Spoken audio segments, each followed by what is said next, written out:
Today we have a pickup truck with some problems on the driver's front end. The axle shaft is bad, and then the girls complained that the brakes were making noise, and so I took the tire off and took a look, and the caliper had not been moving over, so the back pad went into the rotor.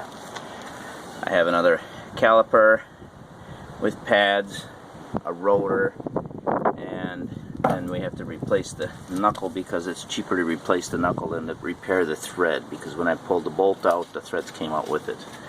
So this one has good threads on both holes. We also have an axle shaft because the axle shaft was making noise when you turned it in four-wheel drive.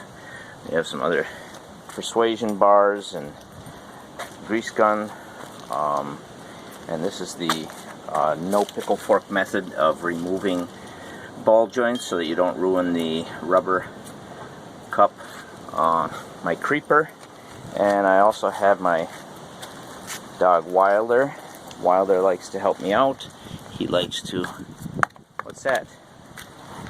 Yeah, he likes to rip things up, and he's taken off with the packaging. So the first things we want to do is we want to take the axle nut until it's loose. We want to, because we have a method to keep the thing from turning. You could stick it in four-wheel drive and keep it in park, but then we can't turn it either. So there's some bolts on the back of the axle. I've got some extensions out to make it easier to work on, but with the screwdriver in the rotor, we can keep it from turning or turn it to the next spot. So that's the first thing you want to do. Once you get the caliper off, it's hard to keep this thing from turning. So you may be wondering how to get these hub assembly bolts out.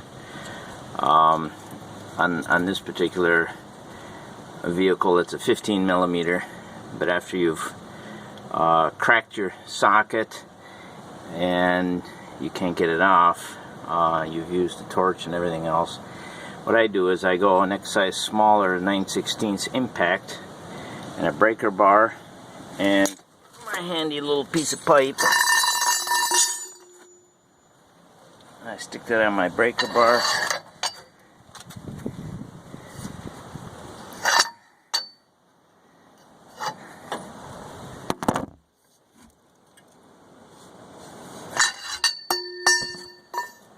I just set it down.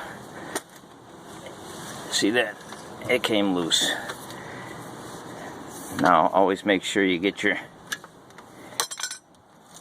socket that you beat on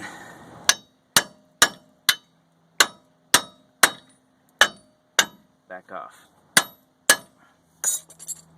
So here's the problem with these. You can't get the part going in and out either way, and since this is shot, best just to replace those. Problem is I can't get it out right now because the weight on the truck the way it is. On the stabilizer bar, I can't get the right angle on the nut. So we're going to go for this side here and remove the bottom end of the shock absorber so we can get it out of the way. And then later I'll order a bushing kit for this stabilizer bar and replace all that. Cut it off with a Sawzall, much easier. The bottom shock bolt out, I was able to move it over just enough to get the axle out. So now we'll start reassembling things.